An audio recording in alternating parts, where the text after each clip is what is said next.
There are now 250 episodes of this show. Oh, we know, we had to sit down and take a deep breath ourselves, which turned out to be a bad idea, considering our local area is full of smoke and ash thanks to a series of wildfires in our area this last week. We're all fine, thanks for asking. No worries here. Though it did mean we had to miss getting an episode out to you thanks to the general disruption. We're used to this sort of thing around here, though, as you can tell if you listened to our earlier episode about wildfires from July of 2018. So, no need for us to repeat that here. You do sort of have to admire 2nd century BCE Roman Marcus Licinius Crassus, though. Born in 115 BCE, Crassus was a general and politician dubbed the richest man in Rome. His main claim to fame, among other things, was in putting down the slave revolt led by some guy named Spartacus. From there on, his political and military career really took off, and it wasn't long before he was helping to transform Rome from a republic to an empire. Together with Pompey and Julius Caesar, whom he helped bankroll, he formed the First Triumvirate, an on-again, off-again alliance that ruled Rome for a while. Crassus made his money by speculating in real estate. He was born to plebeian parents who, while highly respected, were not particularly wealthy or well-to-do. His father was a senator, but this didn't mean they were moneyed, though Crassus's family line is often mistaken for a similar offshoot of the family that was very well off to begin with. After his father and brothers were either killed or passed away in various battles around the Republic, Crassus married his brother's widow and took off to Hispania, where he lived for 3 years, raised a small army, and extorted money from entire local cities to pay for his various little military campaigns. Then he went to Greece after a brief stop in Africa and took part in a civil war there, where he pretty much came out the hero. When the commander, Lucius Cornelius Sulla, began auctioning off the property of the defeated on the cheap, Crassus started buying it up, all part of a program to disenfranchise all those who had opposed Sulla and to help spread the blame for the whole thing to those who profited from it. Crassus wasn't terribly bothered about how he got his money. According to some, he wasn't above adding names to the list of the vanquished just so he could acquire their property for himself. Pliny the Elder, that chronicler of only true facts, estimated Crassus's fortune at something north of 200 million sestertii, while Plutarch put the upper figure at 7,100 talents, which, if converted to gold weight, makes Crassus worth about $11 billion in today's money. Which is just the amount of money it takes to make a rich man look around himself and consider his place in this world, or indeed in the next. Charitable giving starts to look like a good idea that might be helpful not only to your fellow man, but also in getting you through the gates of your favorite afterlife. And you'd be forgiven for thinking this is what was going through Crassus's mind after his next move. See, Crassus had noticed that Rome had some sort of uncontrolled fire nearly every day, often more than one. People would lose life and home as their property burned to the ground on a near daily basis, with only a poorly organized group of your neighbors to do much about it. And they were mostly interested in keeping the fire off their property rather than putting yours out. Often entire buildings were razed with no hope of saving them, because there was no organized fire department responsible for putting out the flames. So Crassus decided to start the very first organized fire brigade ever recorded, all on his own. He got together 500 men, and upon the shout of "Fire!" going up anywhere in the city, they would rush to the scene ready to extinguish the flames. And then they would do nothing. Nothing at all. That is, unless the owner agreed to sell the now burning property to Crassus for a pittance. If they refused to sell, they got to stand around with 500 able-bodied men watching their homes burn to the ground. If they agreed to sell, the fire crew would spring into action, extinguish the flames, and save as much as they could. After which, Crassus would repair or rebuild the building and then lease the renovated buildings back to their former owners at a profit. And if that isn't the definition and origin of the word crass, it ought to be. This is GM Word of the Week, and I'm Fiddleback. You'll be unsurprised to learn that Crassus's methods turned out to not be very effective at actually fighting fires and preventing them from doing damage. It seems privately organized and very self-interested firefighters are the wrong sort of firefighters to keep the flames spreading from building to building and basically leveling entire neighborhoods. Especially if that is exactly what you want in order to speculate cheaply in real estate. Which is why, finally, in 6 CE, the Emperor Augustus decided enough was enough. By then, Rome had seen so many fires and conflagrations, large disastrous fires, that the emperor himself was afraid the whole thing was going to burn to cinders around his ears. Something had to be done to try to keep Rome safe, and Augustus had worked out exactly how to do it. By assessing a 4% sales tax on slaves, he was able to fund something called the Vigiles Urbanae, which means basically the City Watch. They were a public institution and were solely responsible for fighting fires in and around Rome and, eventually, other parts of the Roman Empire. Augustus chose as his model for the Little Bucket Fellows, as they were nicknamed, the Fire Brigades of Alexandria, Egypt. And sure, we just got done telling you that Crassus had the first organized fire brigade ever recorded, but that doesn't mean there weren't earlier firefighting efforts going on. The key word is organized. Prior to that, things were pretty haphazard. The reason Alexandria gets the nod, though, as a model is because of one man who thought that a bit more could be done than just shuffling buckets of water back and forth. Ctesibius was a 3rd century BCE Greek living in Alexandria in Ptolemaic Egypt. He was an inventor and mathematician, and he had 2 very specific areas of interest. He was fascinated with the properties and uses of compressed air and the elasticity of gases, both of which he combined to create the thing he is most famous for, or would be if anyone remembered that he invented it: the pipe organ. And the reason the pipe organ works is because of the thing Ctesibius really specialized in and became the father of pneumatics. Pneumatics is a field of engineering that specializes in the compression and usage of gases to do work. In its simplest form, think of it like this. If you blow up a balloon, it's full of air.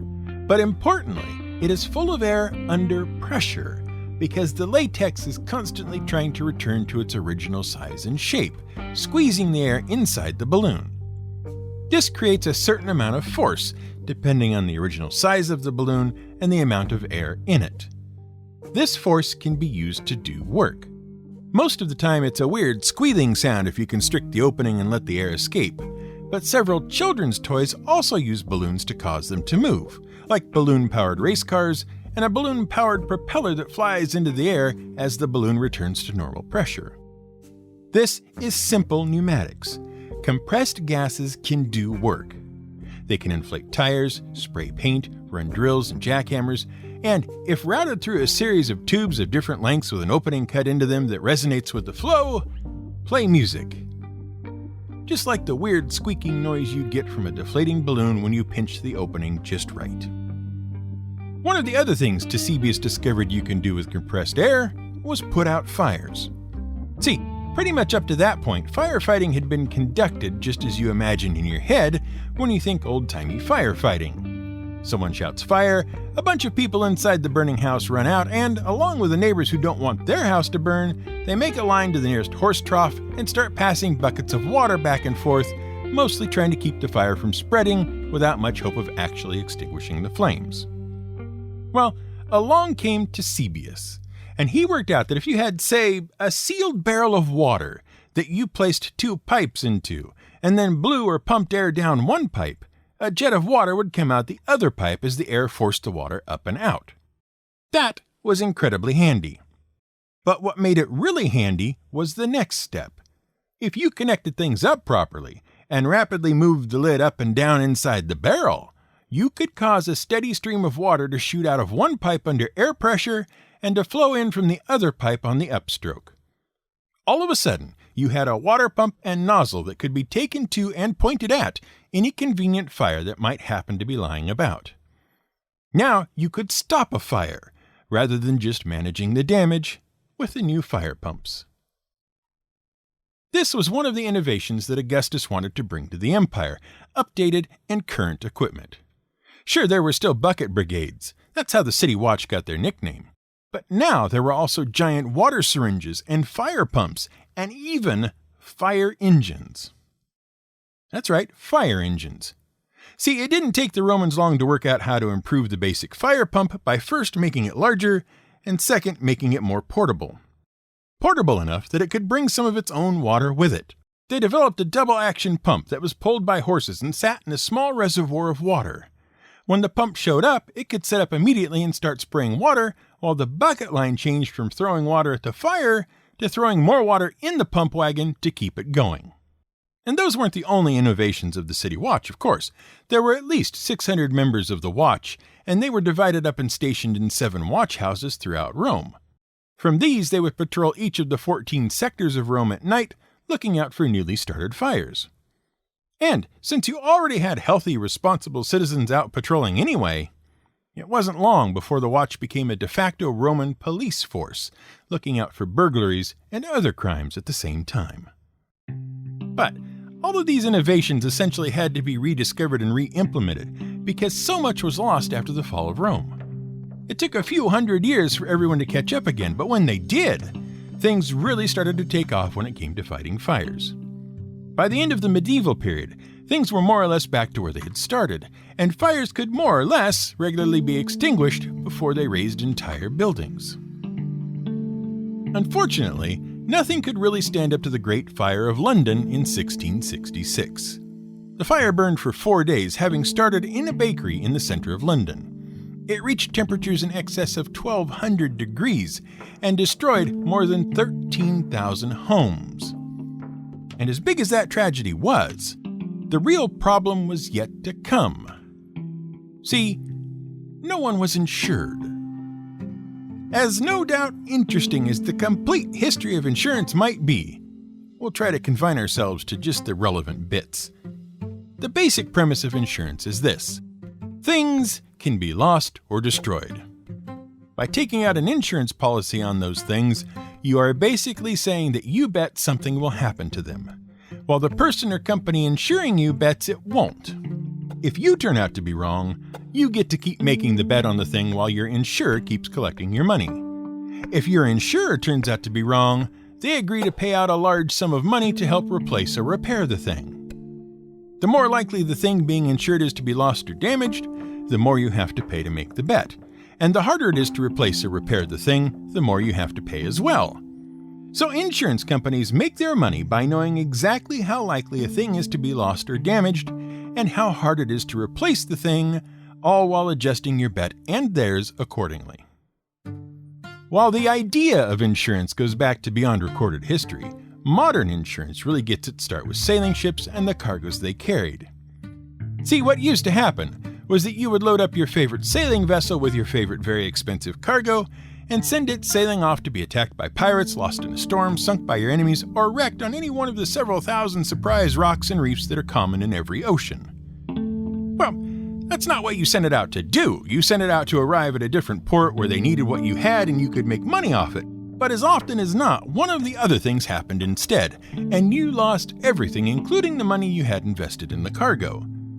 And people were getting pretty tired of it. So several folks with lots of money got together and said, if we all give each other some money now, we can spread the risk between us, thereby making it less risky for any one of us if a cargo is lost.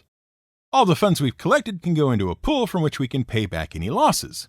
But I bet we won't lose anything anyway, and so there's no real risk to us at all. So let's all give me money. And they did. And it turned out there were just enough cargoes that made it through unscathed versus those that were lost that it was profitable for those on the insuring side. It wasn't long before the insurance game was the way to go for everyone concerned. But it was mostly confined to insuring cargo. No one thought about all the things we use insurance for these days. Until the Great Fire of London, that is.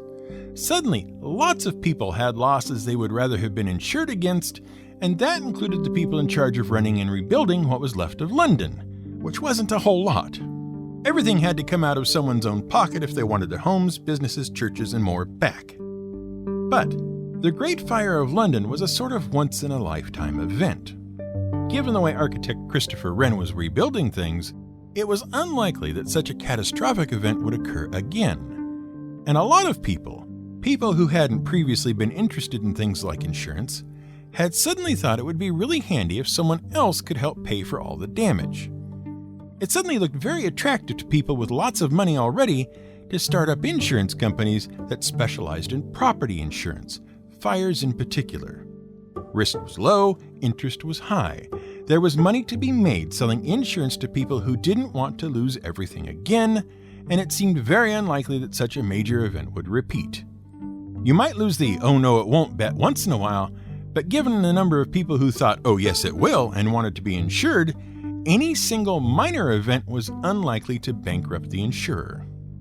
So in 1681, economist Nicholas Barbon and 11 of his friends created the Insurance Office for Houses, the very first fire insurance company.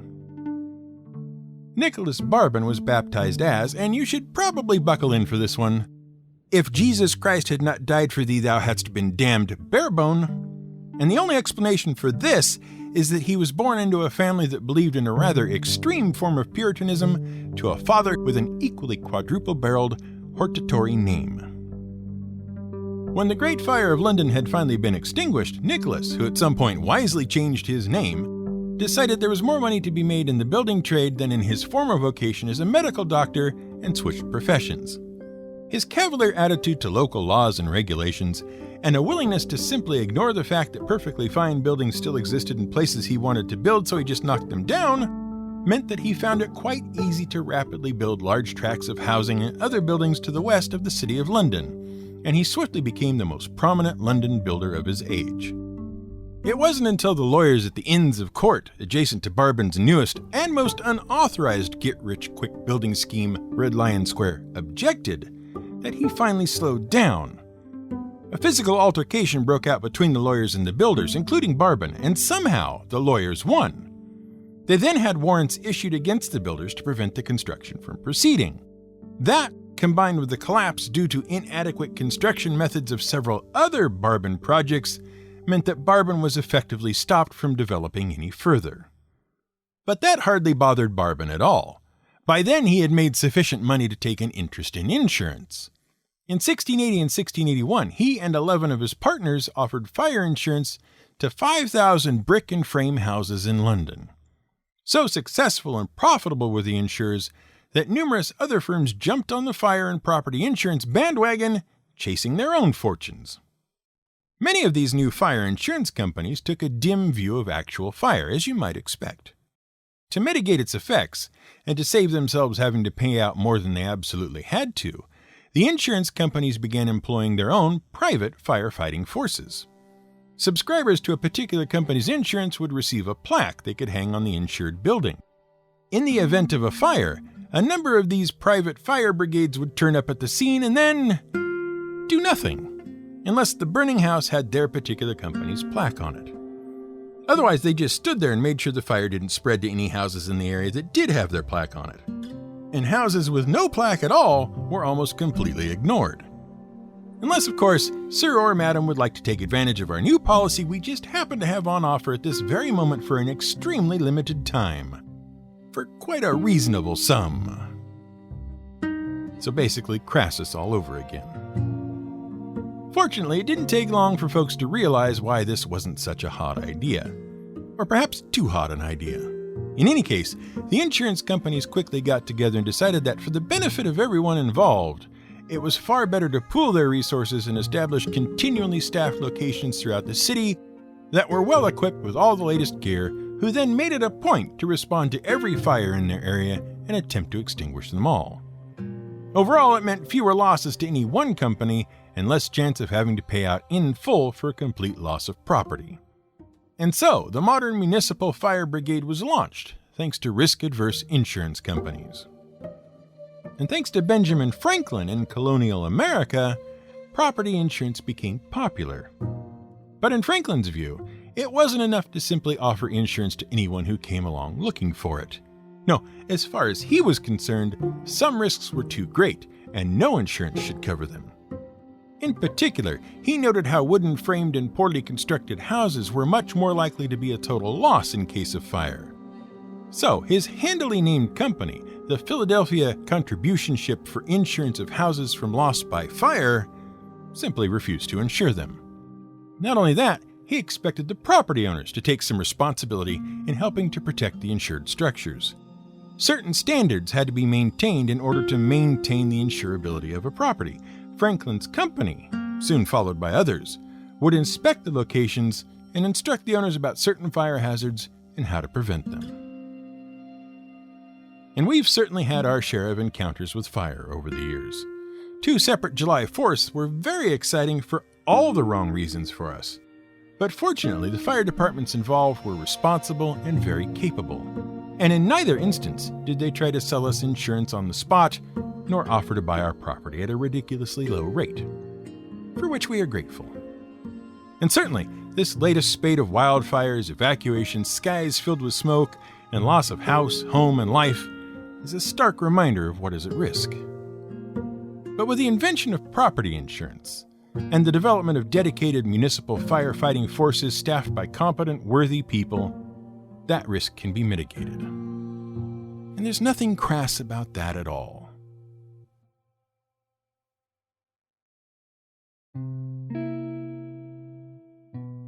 Thanks for listening to this episode of GM Word of the Week, and thank you even more for being patient with the delay in getting it out to you.